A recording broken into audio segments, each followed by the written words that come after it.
Hindu marriage act 1955 के section 5 में वो कंडीशंस दी गई हैं जिन कंडीशंस के बेसिस पर किसी भी शादी को वैलिड माना जा सकता है। इसका सीधा सा मतलब है कि हर तरीके की शादी वैलिड नहीं होती। यानी हिंदू विवाह अधिनियम 1955 के तहत अगर हम ये कहें कि किसी भी तरीके की शादी को अगर ये कहें कि ये कानूनी शादी है, विधिक रूप से मान्य शादी है, तो ऐसा नहीं है। तो इसका सीधा मतलब है कि कुछ शादियाँ ऐसी भी होती हैं जो कानूनी तौर पर मान्य नहीं होती हैं। हाँ दोस्तों, निश्चित रूप से कई शादियाँ ऐसी होती हैं जो कानूनी तौर पर जिनको मान्यता नहीं मिलती। आपने वाइड मैरिज और वाइडेबल मैरिज के बारे में तो सुना होगा। शून्य विवाह और शून्य करणीय विवाह।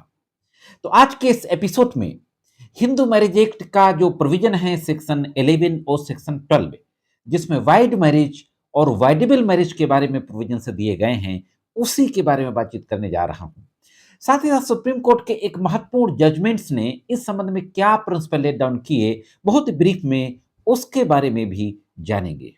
तो दोस्तों, मैं करीम अहमद सिद्दीकी एडवोकेट एक बार फिर हाजिर हूं आपके बीच में इसी महत्वपूर्ण कानूनी जानकारी के साथ। अगर आप चैनल में नए हो, वीडियो को पहली बार देख रहे हो, तो चैनल को सब्सक्राइब करके घंटी के बटन को दबाकर ऑल पे जरूर सेट कर दें। बहुत महत्वपूर्ण जानकारी है, जुड़े रहे आखिरी तक। देखते हैं कि इस संबंध में कानून क्या कहता है। हिंदू विवाह अधिनियम की जो धारा है सेक्शन 11, उसमें वाइड मैरिज यानी शून्य विवाह के बारे में बताया गया है, और सेक्शन 12 में वाइडेबल मैरिज यानी शून्य करणीय विवाह। सबसे पहले देखते हैं कि सेक्शन 11 क्या कहता है। सेक्शन 5 में कुछ क्लॉजेज ऐसे हैं कि जिनके क्लॉजेज के उल्लंघन में अगर शादी होती है तो उसको वाइड मैरिज यानी शून्य विवाह कहा जा सकता है। दोस्तों, हिंदू विवाह अधिनियम के सेक्शन 5 की क्लाज 1 में कहा गया है कि अगर कोई शादी मोनोगोमी स्थिति में हुई है। मोनोगोमी क्या होता है? अगर किसी पति का यानी किसी व्यक्ति का या किसी महिला का पहले से कोई स्पाउस है, कोई पुरुष शादी कर रहा है, उसकी पहले से कोई पत्नी है, कोई महिला शादी कर रही है, उसका पहले से कोई पति है, तो ऐसी स्थिति में उसका जो द्विविवाह होगा वह कानूनी रूप से वाइड होगा। फ्रॉम द वेरी बिगिनिंग, शुरू से ही ये शादी वाइड मानी जाएगी। जिस दिन शादी हुई उसी दिन से वाइड मानी जाएगी अगर मोनोगोमी स्थिति में हुई है। दूसरा यह है कि प्रोहिबिटेड रिलेशन में अगर हुई है। प्रोहिबिटेड रिलेशन क्या होता है? जो डायरेक्ट रिलेशनशिप में जो सगे रिश्ते होते हैं, किसी व्यक्ति का भाई बहन है, आपस में शादी नहीं हो सकती, प्रोहिबिटेड रिलेशंस है। ऐसे अगर रिलेशंस में कोई शादी हो गई है तो वो शादी भी शुरू से ही शून्य मानी जाएगी।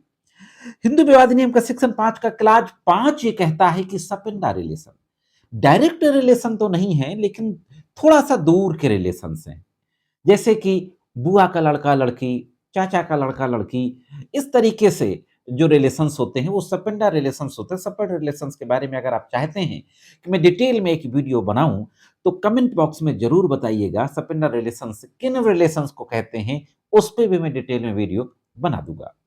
तो सपेंडा रिलेशन में अगर कोई शादी हुई है तो सेक्शन 5 क्लॉज 5 के तहत वो शादी भी शुरू से ही वाइड मानी जाएगी। इस संबंध में एक महत्वपूर्ण लॉ सुप्रीम कोर्ट का है, भुराव शंकर लोखंडे बनाम महाराष्ट्र। ये 1965 का जजमेंट है, बहुत पुराना जजमेंट है। इसमें सर्वोच्च न्यायालय ने कहा था कि 5(1) का उल्लंघन करने वाला, यानी कोई व्यक्ति अगर अपने स्पाउस के जीवित रहते दूसरी शादी करता है तो वो शुरू से नल एंड वाइड वो मैरिज होगी। न्यायालय ने यह भी दोहराया था कि ऐसे विवाह वैध मानने के लिए एसेंशियल सेरेमनीज का प्रदर्शन भी नहीं हुआ होता। यह निर्णय शून्य विवाह की अवधारणा को मजबूत करता है, खासकर बाईगैमी के मामले में। यानी दो विवाह जो होता है वो शुरू से ही वाइड माना जाता है सेक्शन 5 क्लाज 1 हिंदू विवाह अधिनियम के तहत। तो स्थितियों में अगर शादी होती है तो यह शादी शुरू से ही वाइड मानी जाएगी सेक्शन 11 हिंदू मैरिज एक्ट के तहत। तो ये तो रही दोस्तों शून्य विवाह की बात, वाइड मैरिज की बात। अब देखते हैं कि सेक्शन 12 में वाइडेबल मैरिज में क्या कहा गया है, वो कौन सी मैरिज हैं जो कि वाइडेबल होती हैं। आखिरी में हम वीडियो को देखेंगे कि वाइड मैरिज और वाइडेबल मैरिज में महत्वपूर्ण फर्क क्या होता है।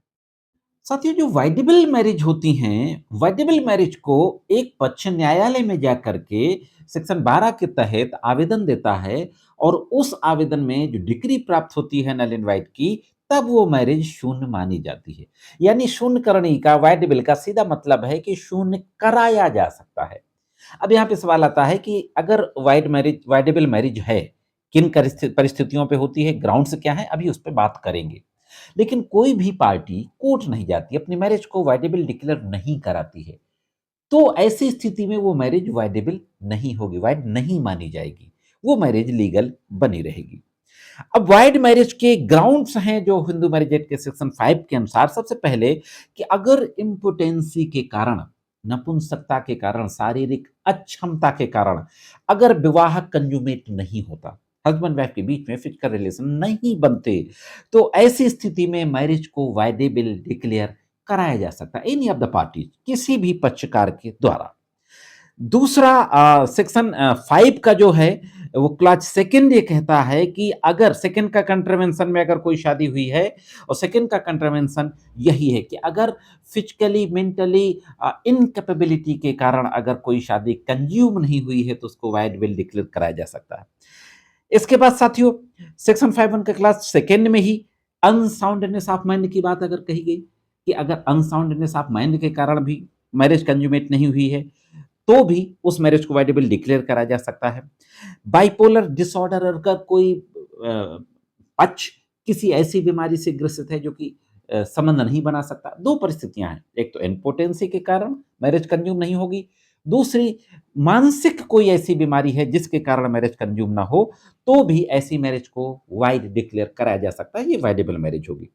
नेक्स्ट ग्राउंड इसमें यह है कि अगर किसी ऐसे की शादी की गई है जिसकी उम्र कम है, जो शादी की प्रिस्क्राइब्ड उम्र है, लड़की की 18 वर्ष, लड़के के 21 वर्ष, अगर उससे कम उम्र की शादी कराई गई है, और जो एक कानून है बाल विवाह निरोधक अधिनियम 1978, उसके कंट्रावेंशन में शादी कराई गई है, वो पक्ष अपनी सहमति देने में सक्षम नहीं था, तो ऐसी शादी को भी वाइडेबल डिक्लेयर कराया जा सकता है। लेकिन अगर वो बालिग हो गए हैं, किसी कोई पक्ष कोर्ट नहीं गया है, तो फिर वो शून्य नहीं माना जाएगा।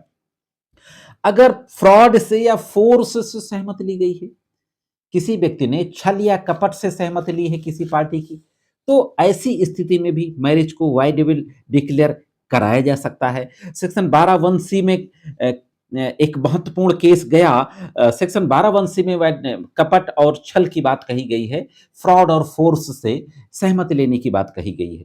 इस संबंध में एक केस सुप्रीम कोर्ट जाता है, नागलिंगम बनाम शिवगामी, 2001 का मामला है। सुप्रीम कोर्ट ने इसमें कपट को अच्छी तरीके से इंटरप्रिटेट किया, उसको एक्सप्लेन किया और कहा कि कपट का अर्थ व्यापक रूप से सभी प्रकार की धोखाधड़ी नहीं है, यानी सभी प्रकार की धोखाधड़ी को कपट में नहीं माना जाएगा, बल्कि ये केवल विवाह समारोह जैसी प्रकृति, जैसे ये एक वास्तविक विवाह नहीं है या प्रतिवादी के बारे में किसी भौतिक तथ्य या परिस्थिति तक सीमित है, यानी कोई चीज ऐसी है जो कि शादी के पहले बताई गई, बाद में पता चला कि ऐसा नहीं था, झूठ बोला, गलत बयानी की गई, जर्नलाइज और मिस रिप्रेजेंटेशन जैसे आय, संपत्ति आदि के बारे में कोई मूल आधार को प्रभावित ना करे, इस धारा के तहत कपट नहीं माना जाएगा। ये सुप्रीम कोर्ट ने कहा कि अगर कोई व्यक्ति अपनी आय, संपत्ति आदि के बारे में अगर कोई झूठ बोलता है, तो इसको कपट नहीं माना जाएगा। मैरिज जैसे समारोह, मैरिज जैसे सेरेमनी के बारे में, मैरिज जैसी प्रकृति के समारोह के बारे में अगर कोई गलत बोलता है, तो भी उसको छल और कपट माना जाएगा। कोई फोर्स से, डर दिखा के, किसी तरीके की धमकी देकर अगर शादी करता है, तो भी उस शादी को भी वाइडेबल डिक्लेयर कराया जा सकता है। इसमें दोस्तों एक और महत्वपूर्ण चीज है, महत्वपूर्ण चीज ये है कि छल और कपट से अगर किसी ने शादी की है, तो अगर उस व्यक्ति को जानकारी हो गई, हस्बैंड को जानकारी हो गई कि छल और कपट से शादी की है, ये वाइफ को जानकारी हो गई कि यह शादी छल और कपट से हुई है, इसके बाद भी रिलेशन बनते रहे, तो फिर स्टैंड नहीं करेगा। इस संबंध में भी कई लॉ हैं। दूसरा, जैसे जानकारी हुई कि शादी कुछ छल और कपट से हुई है, तो उसके 1 साल के अंदर सेक्शन 12 की पिटीशन न्यायालय में आना चाहिए। अगर 1 साल के बाद ये पिटीशन आती है, तो उस पिटीशन को फिर नहीं एंटरटेन किया जाएगा। तो यह एक महत्वपूर्ण जानकारी थी सेक्शन 12 के बारे में। अब दोस्तों, महत्वपूर्ण जो फर्क है दोनों के बारे में, सेक्शन 11 यानी वाइड मैरिज, सेक्शन 12 यानी वाइडेबल मैरिज, दोनों में मैरिज के नल एंड वाइड की डिग्री मिलती है। एक में शुरू से नल एंड वाइड होती है, दूसरा पक्ष, पहला पक्ष या दूसरा पक्ष और क्लियर कराने के लिए कोर्ट से डिग्री लेने के लिए कोर्ट जा सकता है। अब एक बहुत महत्वपूर्ण सवाल कि अगर सेक्शन 11 में वाइड मैरिज में जो शुरू से शून्य कोई व्यक्ति अगर नहीं जाता कोर्ट, तो क्या वो मैरिज सही मानी जाएगी? तब भी वो शुरू से शून्य माना जाएगी। सबसे बड़ा जो फ़र्क है वो यही है कि सेक्शन 11 के तहत जो मैरिज होती है, शून्य मैरिज, वो शुरू से शून्य होती है। सेक्शन 12 के तहत जब तक कि कोई पक्ष न्यायालय जाकर के उसको शून्य डिक्लेयर ना कराए, तब तक वह शून्य नहीं मानी जा सकती है दोस्तों। तो ये थी दोस्तों एक महत्वपूर्ण कानूनी जानकारी। कैसे लगी कमेंट्स करके ज़रूर बताएँ। मैं समझता हूँ कि जानकारी आपके ज़रूर काम आएगी। आज की वीडियो में इतना ही, मिलते हैं किसी अन्य वीडियो में कानून की जानकारियों के साथ। तब तक महत्वपूर्ण कानूनी जानकारियों के लिए देखते रहें लीगल एंड सोशल अवेयरनेस।